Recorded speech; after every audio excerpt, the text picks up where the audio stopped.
There are 1,000 stories in the Envisioner's future. This is just one of them.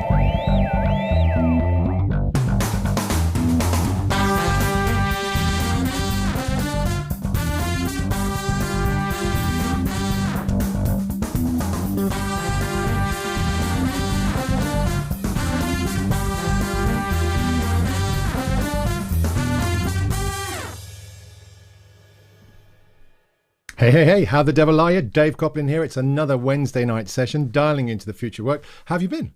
It's second week of UK lockdown, so I think we're doing okay. We're moving forward. Couple of little bits for you before we get stuck into tonight's conversation. I've been a busy boy. Did a nice little video. I got so frustrated on being on video calls with high-end business leaders and their teams, and just frustrated because people don't do really basic things like plug in the network cable or put a light on so we can see them. So I created a video, so you might enjoy that. I'll put the link in the comments below. And secondly, we did this amazing live stream last Friday night, 2 hours of creativity in schools. So working with the fabulous Ian Phillips and Ty Goddard, we had a range of really wonderful people who do all sorts of imaginative things, trying to drive a conversation around creativity in school. We had a ballerina who lights up her brainwaves during her dance to show the power of data. We had a couple of different musicians. We had a guy doing fantastic stuff, engaging kids in a really tactile way of bringing technology and creativity into the classroom. It was a brilliant conversation. We had a panel discussion. I'll put the link to the show. There's 2 shows, in fact, made out of that, just in case you're interested. But no further ado, let's get into today's topic, which is really important to all of us. And it's a conversation that we used to have a lot more pre-pandemic. And it was a conversation about what the bloody hell are we going to do about the planet? How are we going to fulfill our obligation as residents of planet Earth to try and not kill it? And also, how could we use technology to try and repair some of the damage and make sure we don't end up in this world again? Now, what I saw happen at the end of the calendar year, so 2019 going into 2020, was lots of organizations take sustainability out of the corporate, the CSR reporting, so the tick in the box section, and move it into the heart of their business strategy. And then the pandemic hit. And then we realized that actually this is all well and good, but unless that's going to help us survive throughout the pandemic, we're going to put that on the back burner. And so really what I wanted to do today was to bring in some expert insight to a conversation about what are we going to do about putting our sustainable goals front and center, not just because it's the right thing to do, but actually because they belong at the heart of our strategy. And so I'm really pleased to have with us today an old friend of ours, a guy called Matthew Yeomans. Now, Matthew, a longtime friend to the Envisioners. He's an author of multiple books. His most recent book is called Trust Inc., which is a great read. I recommend you to go out there and get it.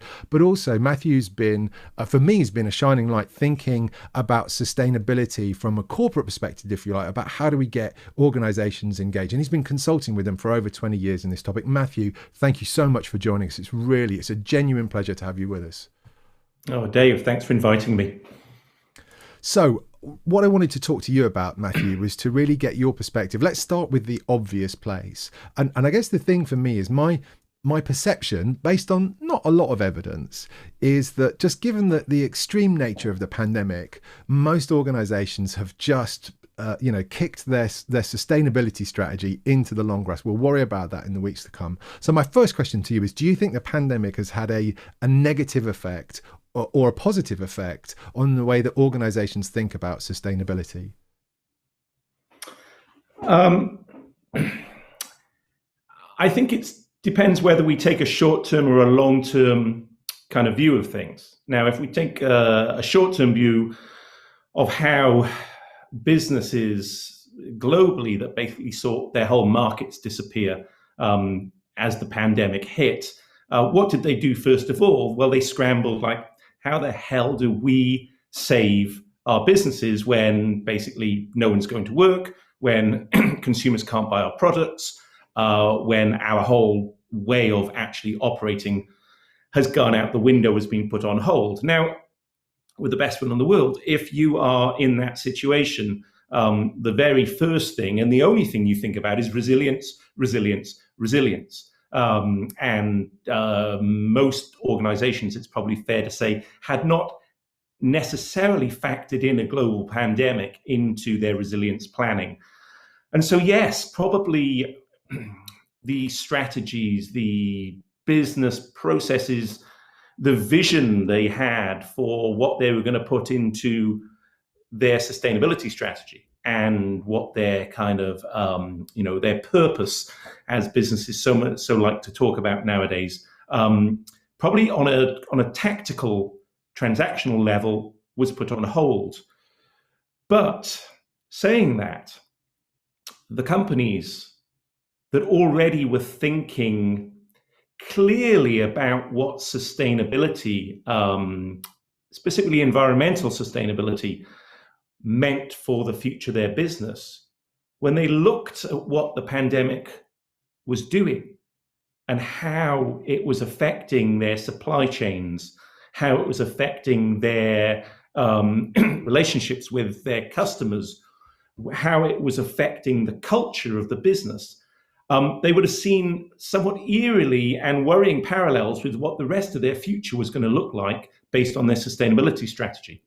And so, yes, while in the short term, it certainly probably, kicked into touch actual kind of sustainability activities and making companies more sustainable business, those who have the vision and had the vision are going to say, well, hold on, this is just validating every single thing we were saying about how we need to look at the next 5, 10, 15 years.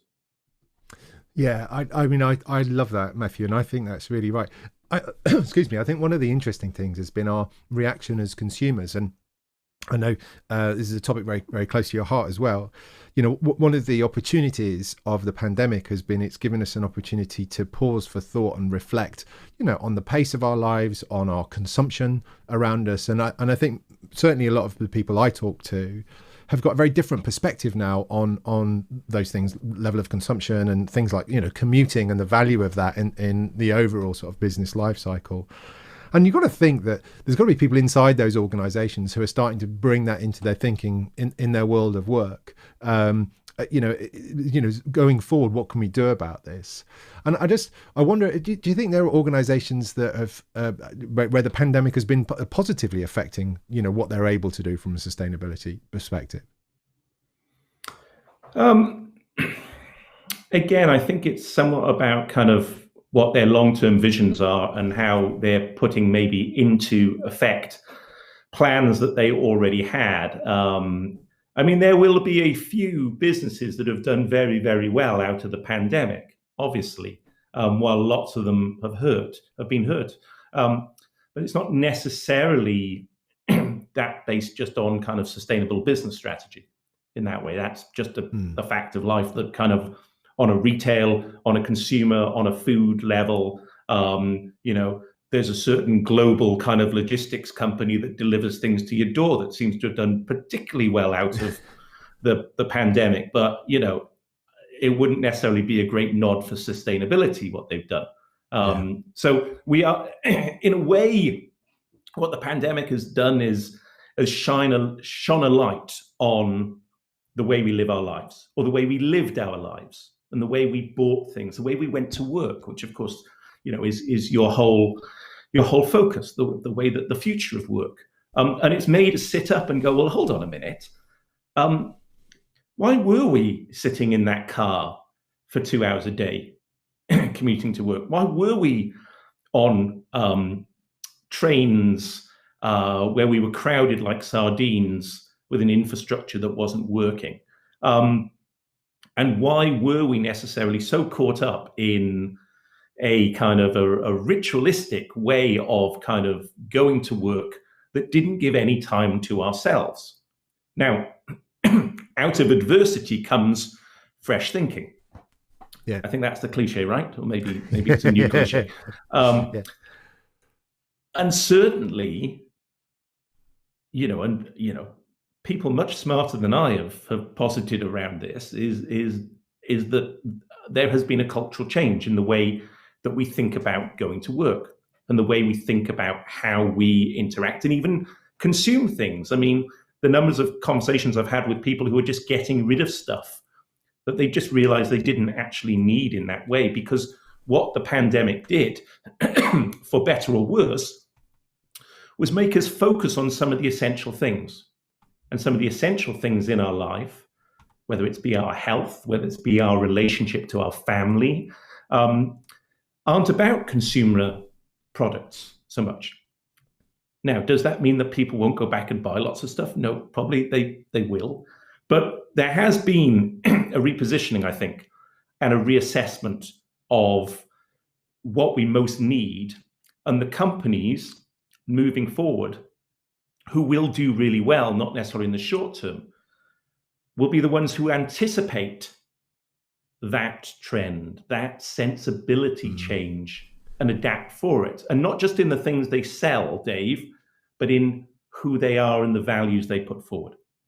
Yeah, I think that's a really great point, Matthew. And my dad sort of refers to this as the sort of the Greta effect, and not necessarily just from, you know, younger generations. Although, I mean, it's something, certainly talking to sort of my son and his mates, it's something that they feel quite strongly about, which I find really, you know, is brilliant but curious. But it is this, it's on everybody's agenda now, and we want to know. And I wonder again, it's this sort of net benefit of the time we've had to reflect during the pandemic, where we feel like we need to do better by the environment. We've had time to think it through, and now I want to know, you know, when you supply me with that product, what are you doing about your sort of responsibilities when it comes to sustainability? There's a lot of conversation that we've seen in the food supply chain about, and it had been going on, you know, in increasing volume, I think, about, you know, really the sort of the oh God, I can't think of the right phrase now, but the sort of the impact of bringing the food from wherever it is in the world, and, you know, enjoying a strawberry in January probably isn't the best thing that we could be doing for everybody's sake. So it's really a culmination of those things. Do you think those behavioural changes, do you think they'll persist when, you know, when we've all been vaccinated and we all feel a bit more confident to go out but back to, I was going to say our normal lives, but I don't mean that, go back to a different way of working? Do you think we'll still feel like that? Do you think it will persist? Yes, I do. And I tell you why. Because what you spoke about there isn't something that was just sort of a eureka moment that hit people during the pandemic. These are the trends that have been fulminating for the best part of a decade and have become entering the mainstream conversation over the last few years. The idea of food supply chain, yeah, the never mind the Greta effect, the Blue Planet effect, the sensibility that, do we need so many things around us? And why are we using in such a disposable way? These are not questions that just came up during the pandemic. They were there again. What the pandemic did is really interesting, I think. And you talked about it a little bit with your, you know, you talk with your son and things, is that as family units, most of the time we don't spend that much time with each other. And, you know, us boring old fogey adults, you know, go out and maybe went to work and came back and interacted with our kids a little bit, you know, when our kids wanted to, you know, talk to us, which is not that often. But the idea of spending a great deal of time together and kind of sharing a shared experience is what the pandemic really delivered. Yeah. But it wasn't a cuddly experience. It was like, wow, we're in something that we've never experienced before. We haven't gone through this before. What does that say about, number one, how we live our lives? And what does it say about how we learn from each other? Where are we getting our information from within the household? So, you know, I wouldn't have known, Dave, honestly, that I could get breaking world news through TikTok. But my 14-year-old daughter is ahead of the game on, you know, and is up to speed on everything happening around that. You know, I didn't know that, you know, you could learn so much through the Discord kind of gaming network. But my son is tapped into all of that. And so we are getting social media, for all its ills, made all of us smarter to an extent, or more aware of issues. Now we've got these multiple streams that are coming into individual households. And so the trends and the thinking that maybe I thought 2 years ago but my kids wouldn't have been interested in around the future of food, has become a mainstream conversation. Yeah. And they're happening. And, transportation, the conversations we've been having about what type of, should we get an electric car? Kind of where the hell would we plug it in on our street? But thinking these issues through were probably not the conversations that we would have been having if we hadn't spent so much time together. Yeah, I love that. It's really powerful, isn't it? I think, and it, again, it speaks to the connection. Again, you sort of always have to preface it. The terrible context of the situation that we're in, and the problem and the suffering and all that sort of stuff is driving these really interesting. I'm inclined to call them silver linings, where we're rediscovering some of these things, and also maybe for the first time being connected to them. I think it's really interesting. I think maybe, and this is your point earlier, isn't it, that there was this awakening happening anyway, across generations, across society, that this was not just the right thing to do anymore. It was really important for us to do. And actually, we've got to get cracking on it. There's lots of things that we need to sort out as a result of this. My hope is, shifting back maybe to organizations, is that there's so much change already up in the air that actually rethinking the supply chain, or rethinking some of the products and services that we make and the way in which we make them, the net sort of addition of that is minuscule anyway. So we might as well, if we're going to rethink the way we do our business, well, let's build in sustainability. So do you think organizations are increasing their attitude and their appetite now to want to do things as a result of the chaos of the pandemic? I think it's probably for those organizations that were already proactive, it's just validated the sort of things they were thinking about.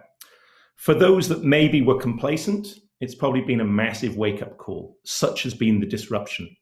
And out of disruption comes the opportunity for change. There was an interesting survey by Carbon Trust that just came out that looked at globally how companies were, what effect kind of on sustainability thinking the pandemic had. And I don't have the exact figures. I've got it. I'll put it up on the screen, Matthew, actually. And if you want to talk there to you it, go. There you go. So, well, essentially what came out of this was that the pandemic had made organizations as a whole far more aware of their sustainability priorities, and had given the impetus for them to move forward on it far more than what you might have thought it saying, well, let's just kick this back down to the corner office. And that's a massive that's a massive change, Dave, because having been involved in sustainability and sustainability communication with businesses for so long, the disconnect between making money and being sustainable existed for so long. And you would think it would be crazy that it wouldn't, that it would be plainly obvious that actually in a changing world where climate change is an issue, where access to natural resources shrinking is a massive issue, where understanding inclusivity within the workplace is such a kind of important issue, that being proactive on those things would make good business sense. Yeah. But in so many businesses, the idea of sustainability as a tick box, I think, as you said at the beginning, was there, and making money was there. And I feel we're seeing this now on the kind of investor relations and on the kind of investment side, in the massive growth of three little letters, ESG, environmental, social governance, which is just kind of a tarted up way of saying sustainable business, but in a way that we're going to try and account for it. But the most important part of that, which is really interesting, is this coming together of sustainability and finance and how that works. I think that's massively astute, Matthew. And I think that really speaks to the change, doesn't it? Because it was almost before, being sustainable and making profit, or even being a good business, were kind of mutually exclusive, or seen to be mutually exclusive. And the bridge that's been made now is actually, not only do we need to be seen to be doing it, it has to be part of our core business.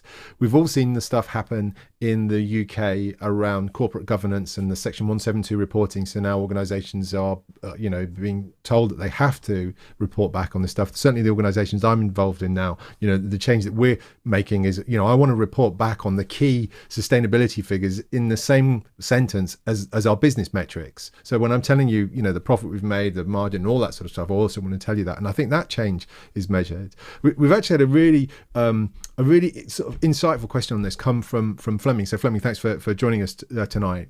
We're talking about, so look, we all know this is really important, and it's at a board level now, thanks to the corporate governance and Section 172.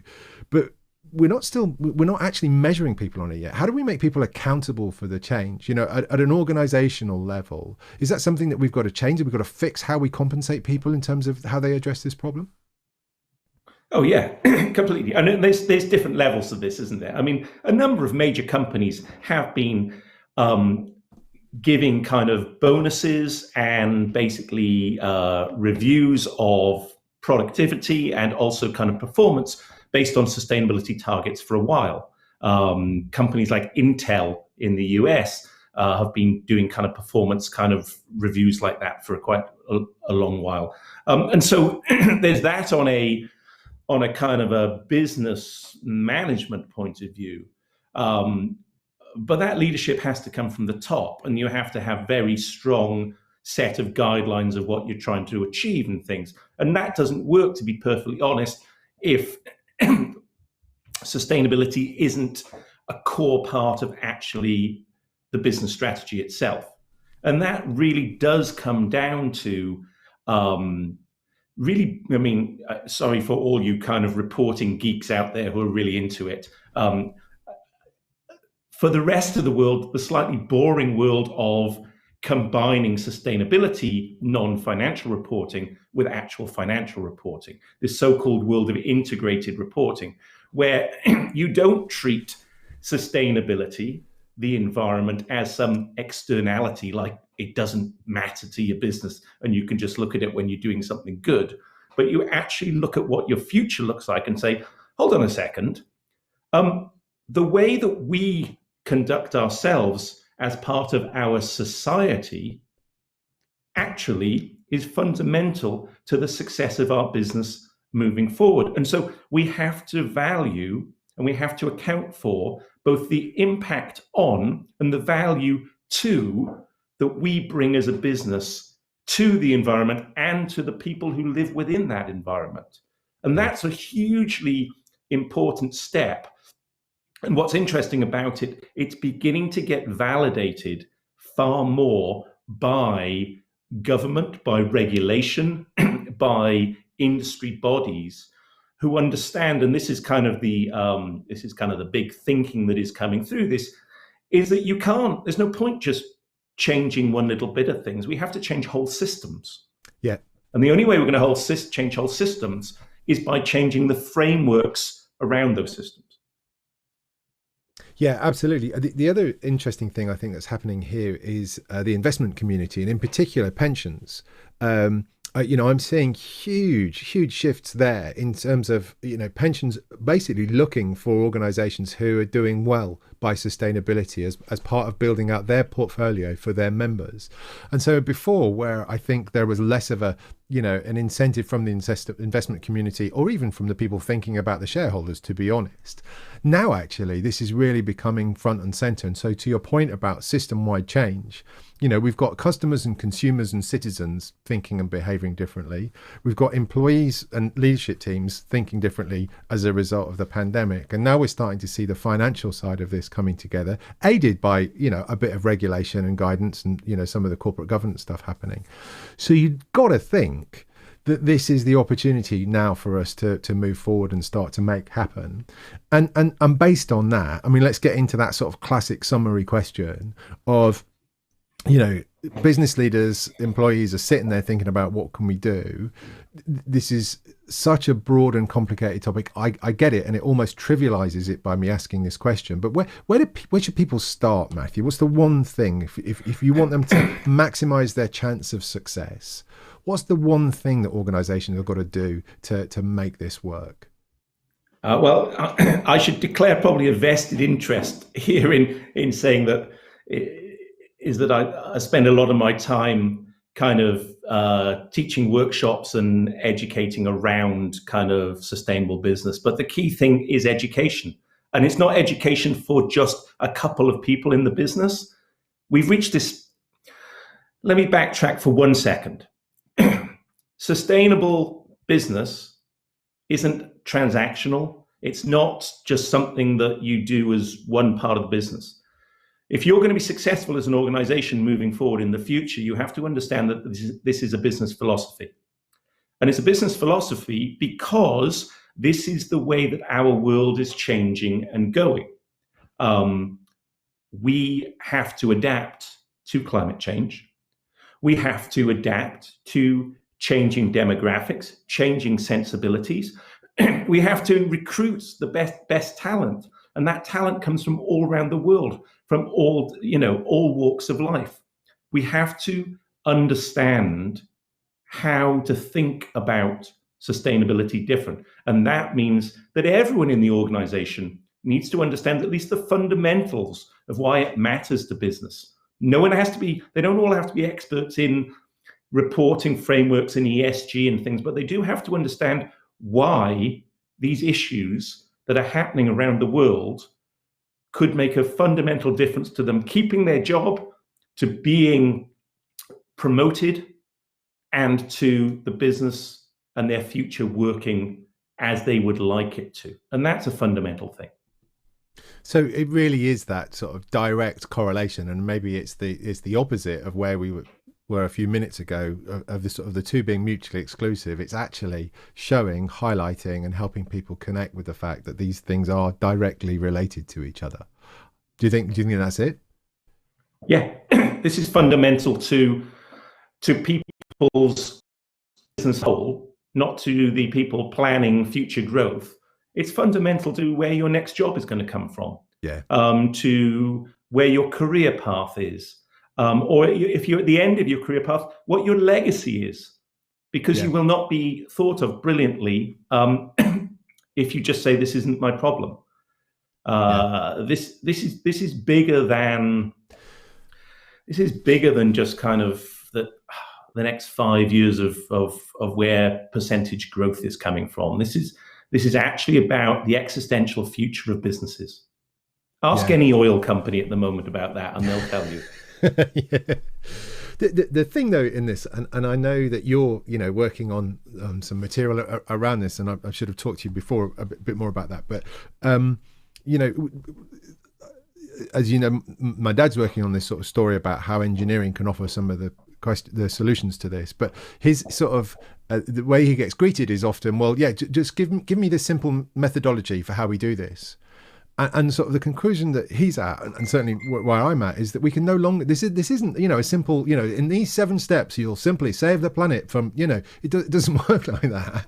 There's actually a complicated series of interrelated things because it's a system-wide thing. And if we want to get methodological in any way, it's about we've got to be methodical in how we connect all of these disparate moving parts. And I think that's the key for me. So for the leaders of the businesses, for the employees, it's being open-minded enough to how they are aware of other changes, how they can tap into advances, and whether it's electric or hydrogen or whatever, and harness that potential inside their organizations. That to me is the framework we need, is about how we plug all these things together, which I think is kind of where you're going with this, right?